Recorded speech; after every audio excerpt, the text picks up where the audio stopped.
Olá, alunos, vamos para a nossa 105ª aula. Parabenizo a todos e todas por estarem aí organizados, aprendendo, né, por meio dessas teleaulas. Vou relembrar os estudantes que têm acesso ao aplicativo para não se esquecer de responder ao formulário de questões e clicar no link para validar a presença de vocês, né? Também quero relembrar a todos vocês sobre a importância de colocarem as atividades em dia, né? Estamos aqui caminhando para fechamento de notas, né? E vocês, por favor, continuem fazendo as atividades, né? Não vão desistir nessa reta final, está faltando pouco para a gente concluir, né? Então, os alunos que não têm acesso ao aplicativo, se organizem com as escolas de vocês, né? Verifiquem que dias que é para levar as atividades impressas, recolher novas atividades. Não se esqueçam de responder as atividades e levar para os professores corrigirem, certo? É bem importante a gente continuar nesse processo, respeitando, né, a questão do distanciamento social para a gente se prevenir contra o novo coronavírus, ok? Vamos ver o que preparamos para a nossa aula de hoje? Então, olha lá, os objetivos da nossa aula de hoje consistem em explorar a cultura afro-brasileira por meio de lendas africanas e textos informativos. Então, a gente continua trabalhando um pouco mais a questão das lendas africanas, mas também vamos agora direcionar o nosso olhar para algumas características dos elementos composicionais do gênero discursivo conhecido como informativo, né? Além das lendas africanas, certo? Vamos também fazer as relações intertextuais e culturais entre lendas africanas e festas brasileiras, identificar a finalidade de textos de diferentes gêneros, inferir o sentido de palavras ou expressões e interpretar o texto com o auxílio de materiais gráficos diversos, né, com imagens e etc. Ok? Vamos começar então a leitura aqui do nosso primeiro texto, galera. Olha lá. O folclore brasileiro é o conjunto de expressões culturais populares que englobam aspectos da identidade nacional. São exemplos mitos, lendas, brincadeiras, danças, festas, comidas típicas e demais costumes que são transmitidos de geração para geração.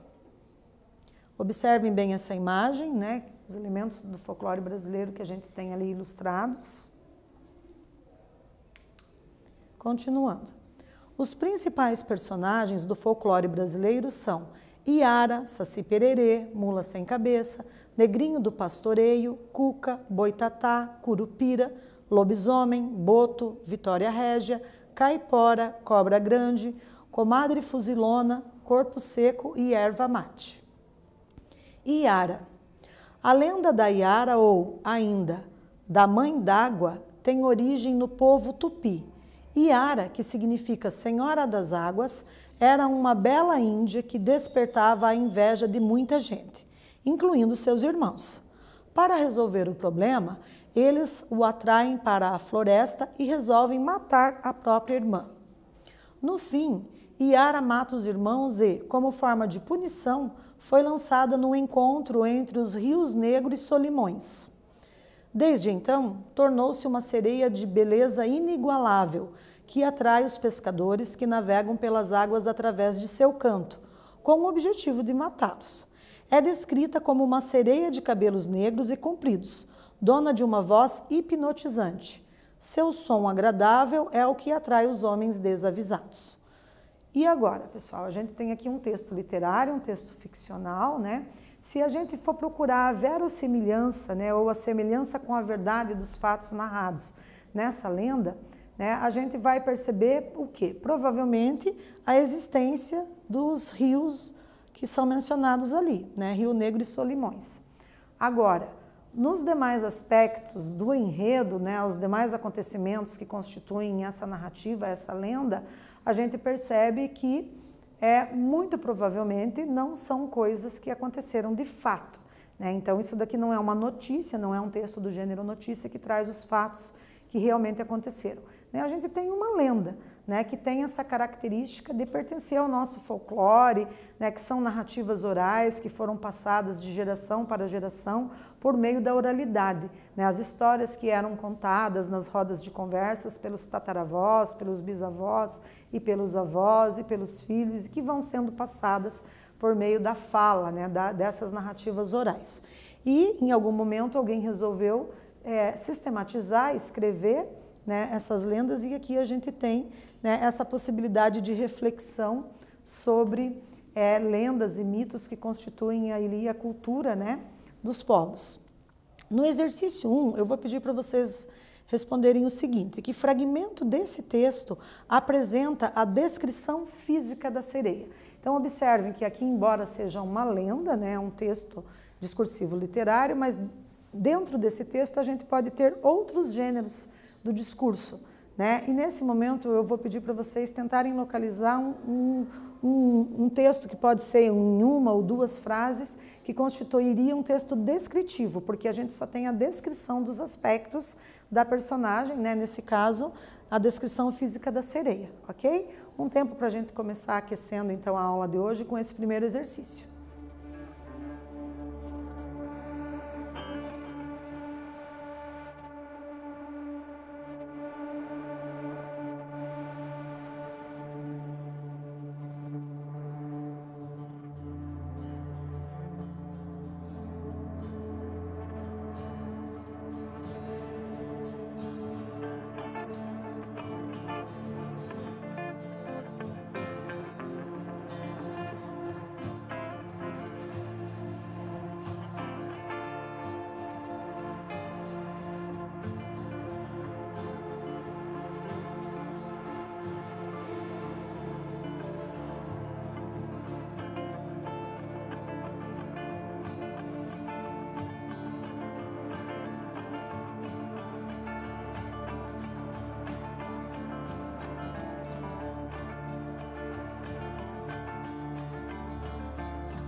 E aí, galera, olha lá, como que a gente pode pensar uma sugestão de resposta para vocês, né?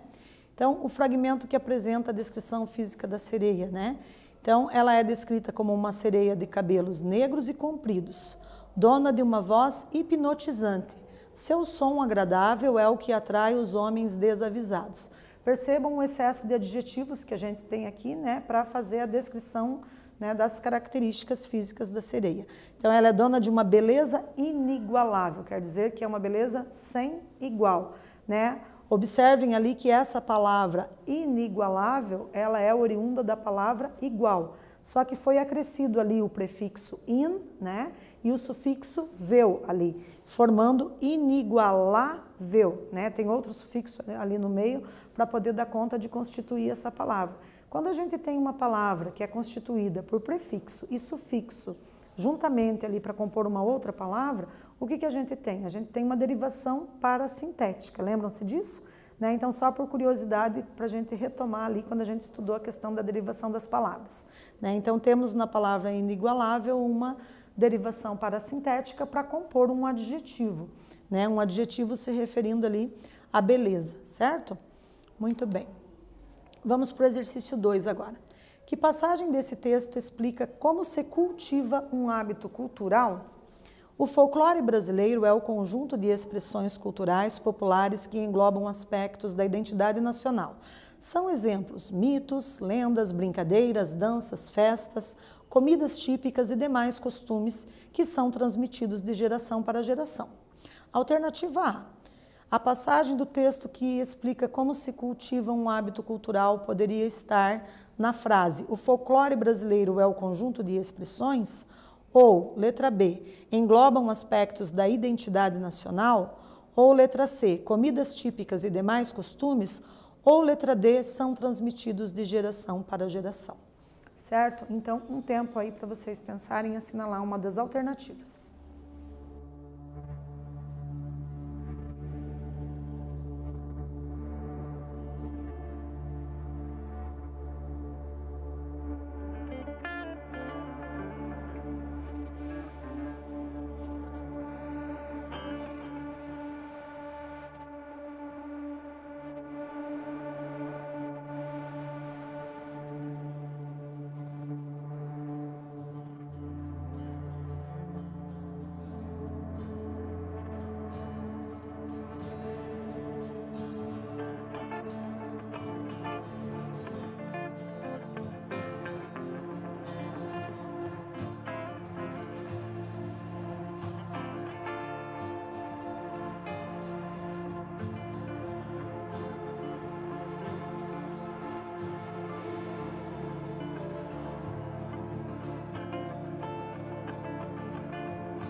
Retornando então, pessoal, observem lá, quem assinalou a letra D, percebeu, né, que essa questão da cultura, a cultura ela tem essa definição de cultivar algo, né? E o que pode ser esse algo? Um produto cultural, né? A gente pode cultivar hábitos, crenças, princípios e valores que nos são transmitidos de geração para geração, né? Então, quem assinalou a letra D, parabéns, captou ali, né, conseguiu interpretar o enunciado e fez uma inferência correta. Vamos analisar um pouquinho ainda essa questão da nossa cultura. Eu vou convidar vocês para a gente ler aqui um textinho, né? Falando sobre o hibridismo cultural. O que será que essa palavra hibridismo significa, né? Vamos ler? Então, hibridismo cultural se trata de uma mistura de duas ou mais culturas, gerando uma nova com elementos das antigas. Com isso, hábitos, atitudes e costumes antigos acabam sendo transformados e originando novas formas de viver. Foi assim que muitas civilizações e estilos de vida surgiram nos últimos séculos. O Brasil, desde 1500, ano da descoberta, vem recebendo a influência da cultura de diferentes povos. Os índios, os africanos, os espanhóis, os japoneses, os italianos, os haitianos, os bolivianos, os venezuelanos, dentre outros que migraram para as terras brasileiras e compuseram nossa multiculturalidade nacional. Então, observem aqui que nessa obra, né, nós temos aqui um quadro intitulado Os Operários, da Tarsila do Amaral, que é uma artista bem famosa, que vocês estudarão ela com mais detalhes, com mais profundidade quando estiverem no ensino médio, né? Mas ao longo das aulas do ensino fundamental, é possível que os professores de arte, de história, de letras, né, na língua portuguesa ou outras línguas estrangeiras modernas, né, espanhol ou inglês, tragam também para analisar, porque esse quadro ficou muito famoso porque ele ilustra bastante a diversidade de povos que vieram compor a nossa nacionalidade brasileira, né? Por isso que a gente é considerado ali um povo pluriétnico-racial, né? Por isso que a gente fala em multiculturalidade, em hibridismo cultural, né? Então a palavra híbrido ela traz essa conotação de mistura de valores, princípios, mistura de culturas e compõe uma nova cultura, né? Então a gente tem aqui na imagem pessoas de origem asiática, alemã, italiana, japoneses, coreanos, chineses, italianos que vieram ao Brasil, enfim, né, uma diversidade cultural ali que ilustra bem o nosso povo, né? O nosso povo é marcado por esse processo híbrido cultural. Vamos continuar agora as reflexões, né, fazendo o exercício 3. Né? Então, no exercício 3 nós temos lá, a cultura africana é celebrada em muitas festas. O carnaval é uma festa que no Brasil se baseia nas tradições africanas, posto que recheado o samba e a marcha. O maracatu de Pernambuco mescla as culturas dos africanos, indígenas e europeias, que originaram uma apresentação colorida. Então, a gente tem aqui um textinho e no exercício 3 o enunciado que solicita o seguinte: que fragmento desse texto ilustra o processo híbrido na formação da nacionalidade brasileira? Então, vocês vão sublinhar, vão selecionar um fragmento que mostra, que elucida bem esse processo híbrido cultural da nossa nação.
Retornando, pessoal, então quem sublinhou a segunda frase do nosso textinho ali, né? A terceira frase, na verdade, o finalzinho ali, que diz assim: o maracatu de Pernambuco mescla as culturas dos africanos, indígenas, dos europeus, que originaram uma apresentação colorida.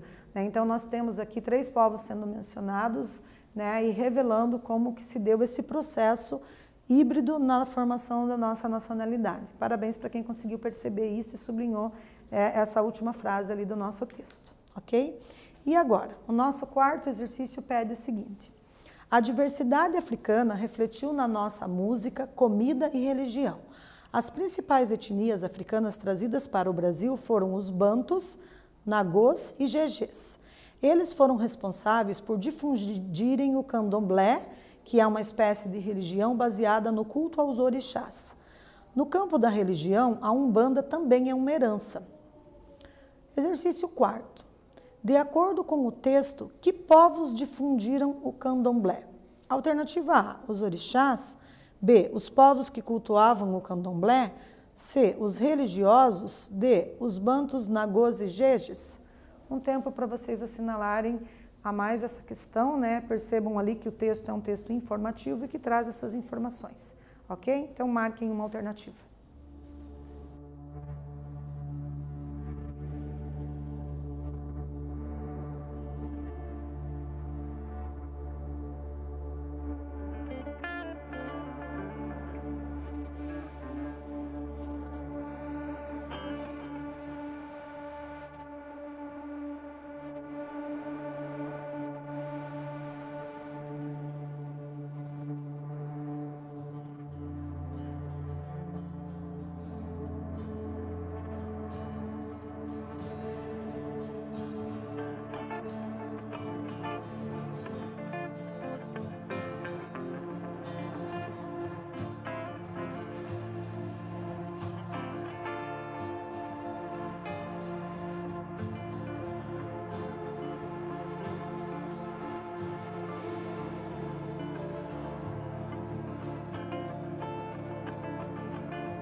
Então, pessoal, verifiquem lá, olha, a resposta correta, a letra D. Né? Então, a gente tinha um fragmento de um texto informativo. Esse texto ele foi extraído, é um fragmento de texto que foi extraído de um texto maior. Né? Fragmentos a gente chama de excertos também, né? Trechos, excertos, fragmentos, são sinônimos. Né? Então, a gente tem esse excerto trazido de um texto maior. E como que eu sei disso? Porque eu utilizei ali uma pontuação que são as aspas, né, indicando que eu estou fazendo citação de um fragmento de um texto, né, que foi extraído de um outro texto maior que esse. Muito bem. E, de acordo com esse texto, que a gente tem, é um texto informativo, né, o gênero discursivo dele ele é informativo, ele traz informações, que povos difundiram candomblé, os bantus, nagôs e gegês, conforme está ali especificado já, né, na segunda frase do texto. Né? Não estava muito difícil essa questão, ok? Então, a nossa aula de hoje, né, a gente aprendeu um pouquinho mais sobre a cultura afro-brasileira por meio de lendas africanas e textos informativos, né? Estabelecemos relações intertextuais e culturais entre as lendas africanas e as festas brasileiras, trabalhamos um pouquinho a questão do carnaval, vimos um pouquinho dos aspectos religiosos da cultura afro-brasileira e inferimos o sentido de expressões ou palavras no texto. Agradeço imensamente a participação de todos. seguem as referências para aprofundamento nos estudos, certo? E continuem em suas casas, se puderem, se protegendo contra o novo coronavírus.